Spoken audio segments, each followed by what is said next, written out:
Mamin syafi'in, tidak ada yang bisa memberikan syafaat. Orang hidup itu pada umumnya kalau mengandalkan amalnya sendiri itu kadang-kadang tidak cukup, butuh bantuan yang namanya syafaat. Dan Rasulullah bilang tidak ada yang bisa memberikan syafaat afdalu manzilatan yang posisinya tertinggi di sisi Allah minal Qur'ani dibanding Al-Qur'an. La nabiyin, tidak termasuk nabi, wala malakin, dan juga malaikat, wala ghairuhu, dan juga syafaat-syafaat dari yang lain. Jadi syafaat itu pertolongan yang datang dari orang lain atau dari hal di luar diri kita. Nah, syafaat yang paling nomor satu yang selama ini kita kenal syafaat itu kan dari Rasulullah, sehingga banyak ketika orang kepingin mendapatkan syafaat dari Rasul itu terus dianjurkan memperbanyak baca sholawat. Tapi Rasulullah sendiri bilang syafaat yang paling hebat di sisi Allah itu yang pertama bukan aku, bukan nabi, bukan malaikat, tetapi yang paling hebat di sisi Allah itu adalah Al-Quran. Jadi Al-Quran itu urutan pertama yang bisa memberikan syafaat kepada umat manusia. Waqala, dan Rasulullah juga bersabda, laukan Al-Quranu, andaikan Al-Quran itu fi ihabin, menyatu di dalam satu kulit, mamasathun naru, maka kulit itu tidak akan terbakar oleh api neraka. Nah, hadis ini dulu dipakai orang-orang tua dulu itu sebagai jimat. Dari dulu banyak orang tua-tua itu karena ada hadis ini, pokoknya kalau ada kulit ditulisi ayat-ayat Al-Quran itu tidak bisa terbakar. Sehingga dulu banyak orang bikin jimat ditulisi, kemudian ada yang dipakai kalung, ada yang dipakai apa istilahnya itu, apa istilah dulu itu yang dipakai di lengan itu, biar zaman dulu begitu, karena ada hadis ini.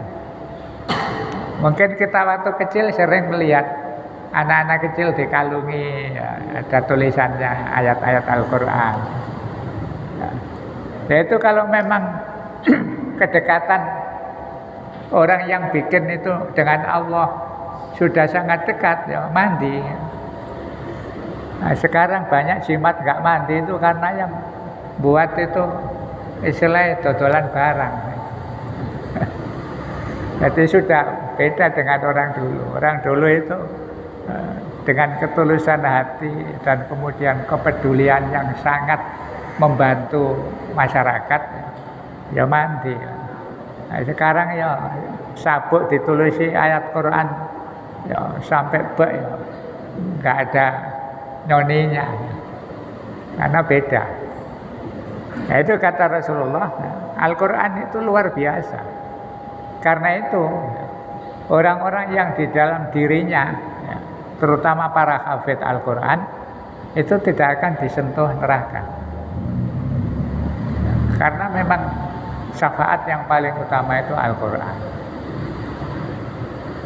Nah, karena itu maka setelah ibadah-ibadah yang lain, kalau bisa kita ini punya kebiasaan, walaupun mungkin enggak setiap saat, minimal itu ada bacaan-bacaan yang bisa kita pakai untuk wiridan. Ya kalau tidak hafal Al-Quran ya yang pendek-pendek saja. Maka Rasulullah itu nganjurkan minimal kalau mau tidur baca Al-Quran, baca Al-Fatihah, surat Ikhlas, Mu'awwidzatain, nanti ditutup dengan ayat kursi.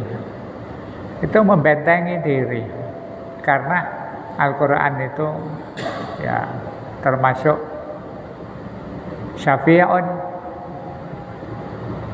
a'dhama manzilatan indallahi.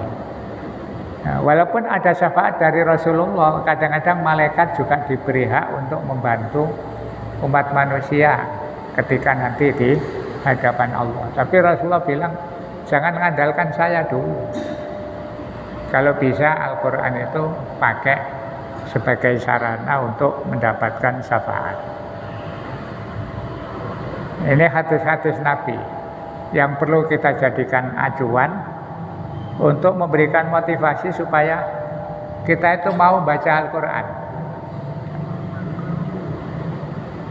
Ya sekarang itu gampang membaca Al-Quran. Kalau dulu misalnya nggak lancar baca Al-Quran, mau ngaji sungkan, tua. Sekarang itu ngaji pakai HP itu, gurunya mau lagu apa saja bisa kita tirukan. Kadang-kadang nggak bisa baca Arabnya, baca tulisan Latin juga ada. Nah, nanti ditirukan di HP itu. Yang pendek-pendek, minimal bisa punya hafalan di dalam hati kita itu ada Al-Qur'annya walaupun tidak penuh. Di nganggur-nganggur itu ayat-ayat pendek itu, setelah ada zikir-zikir pada sholat, itu bacaan-bacaan Al-Qur'an yang pendek-pendek itu kalau bisa dihafalkan. Ya kalau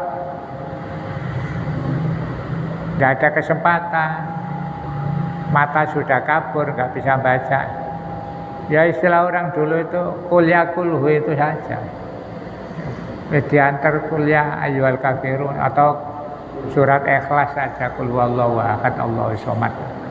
Itu malah surat yang paling ampuh. Wong sahabat itu dulu juga walaupun ketemu Nabi, ada yang sudah hafal Al-Quran itu tapi kalau wiridan baca surat Ikhlas saja. Bahkan kalau ngimami sholat itu ya surat Ikhlas saja. Gak peduli rakaat pertama atau rakaat kedua, pokoknya qul huwallahu ahad. Makanya terus sahabat-sahabat yang lain protes tapi tidak berani ngomongi orang yang ngimami. Lapor kepada Rasul, ya Rasul, saya itu kalau diimami si A ini rasanya gak enak. Mosok setiap sholat itu rakaat pertama kulhu, rakaat kedua kulhu.